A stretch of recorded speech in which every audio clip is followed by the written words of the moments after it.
बीते दिन 15 जुलाई 2025 को YouTube ने अपनी पॉलिसी में कुछ बड़े बदलाव किए हैं जो क्रिएटर्स और खास तौर पर AI का बहुत ज्यादा यूज करके कुछ भी बनाकर अपलोड करने वाले क्रिएटर्स को शायद रास न आए। साथ ही अगर आप भी यूट्यूबर हैं और YouTube पर कंटेंट बनाने की प्लानिंग कर रहे हैं तो ये अपडेट्स आपके लिए बहुत जरूरी हैं। आइए आपको बताते हैं YouTube पर कौन सा नियम बदला और इसका क्रिएटर्स पर क्या असर पड़ेगा। दरअसल YouTube अपने प्लेटफॉर्म को लेकर और सख्त हो गया है। YouTube ने ये बदलाव YPP यानी YouTube पार्टनर प्रोग्राम की मोनेटाइजेशन पॉलिसी में किया है। YouTube mass produce repetitive low value content पर अब और भी ज्यादा सख्त करने जा रहा है।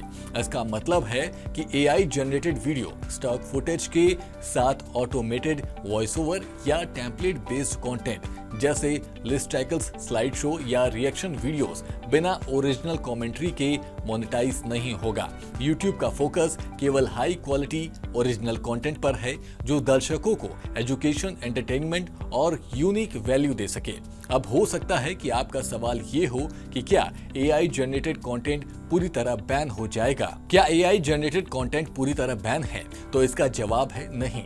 YouTube ने स्पष्ट कहा है कि AI टूल का इस्तेमाल ठीक है, लेकिन शर्त है कि आप उसमें अपनी क्रिएटिविटी जैसे ओरिजिनल कमेंट्री, एडिटिंग या स्टोरी टेलिंग जोड़ रहे हैं, यानी आप उस कंटेंट को ओरिजिनल बना रहे हैं और उसमें कुछ वैल्यू ऐड कर रहे हैं। उदाहरण के लिए अगर आप AI से वीडियो बनाते हैं और उसमें अपनी आवाज, यूनिक पर्सपेक्टिव और वैल्यू ऐड करते हैं तो आप मोनेटाइजेशन के लिए सेफ हैं। लेकिन बिना मेहनत के ऑटोमेटेड लो एफर्ट्स कंटेंट से अब विज्ञापन से पैसा कमाना आसान नहीं होगा और हो सकता है कि लो कंटेंट की वजह से आपका YouTube एडसेंस ही आपसे छिन जाए।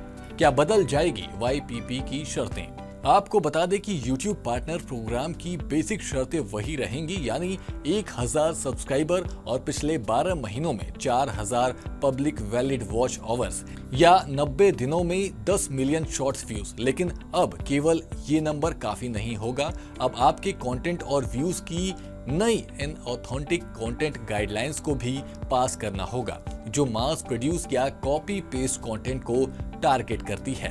हालांकि ट्रांसपेरेंसी के लिए YouTube AI जनरेटेड कंटेंट को डिस्क्लोज करने पर जोर दे रहा है। साथ ही अगर आपकी वीडियोस में डीफेक, सिंथेटिक वॉइस या AI हैवी कंटेंट है तो इसे डिस्क्रिप्शन में मेंशन करना होगा। ऐसा न करने पर डीमोनेटाइजेशन या कॉपीराइट स्ट्राइक का रिस्क आपके चैनल पर बना रहेगा। एक बात और, 22 जुलाई 2025 से 16 साल से कम उम्र के क्रिएटर्स बिना एडल्ट सुपरविजन के लाइव स्ट्रीमिंग नहीं कर सकेंगे। क्रिएटर्स के लिए क्या है टिप? अब आपको सिर्फ क्वालिटी और ओरिजिनल कंटेंट पर ही फोकस करना है। साथ ही उस कंटेंट से बचना है जिसे लोग स्पैम मानते हैं, जो बार बार दोहराया जा रहा है। सबसे बड़ी बात, आपको यूजर्स को ध्यान में रखकर रेगुलर कंटेंट बनाना है।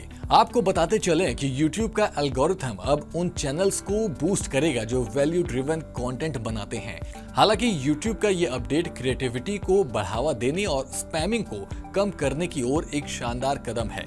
ऐसी तमाम जानकारी भरी वीडियोस देखने के लिए देखते रहिए सूर्य समाचार का डिजिटल प्लेटफॉर्म।